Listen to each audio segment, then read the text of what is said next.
يلا اعمل نص دايرة. اعمل خط مستقيم من اليمين للشمال. اعمل خط مستقيم من الشمال لليمين. اعمل خط مستقيم من فوق لتحت.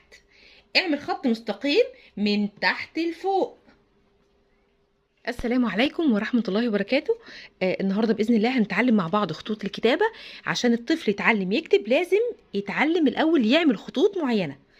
الخطوط المعينة دي هي اللي هتساعده على الكتابة، لأن الكتابة عبارة عن إيه؟ عبارة عن خطوط، بنعمل خطوط بنكون بيها كلمة، صح؟ كل الكتابة سواء إنجليزي أو عربي بنرسم أشكال، بنرسم خطوط أو أشكال بنرسمها بتكون لنا حرف، وحرف مع حرف بنكون كلمة، سواء بقى خط مستقيم، خط يمين، خط شمال، دائرة، نصف دائرة. المهم ان لازم الطفل يتعلم يعمل خطوط معينة قبل ما يبدأ نقول له اكتب حرف كامل. طيب عايزين نعرف مع بعض ايه الخطوط دي، او الخطوط دي خط معانا هو الخط المستقيم.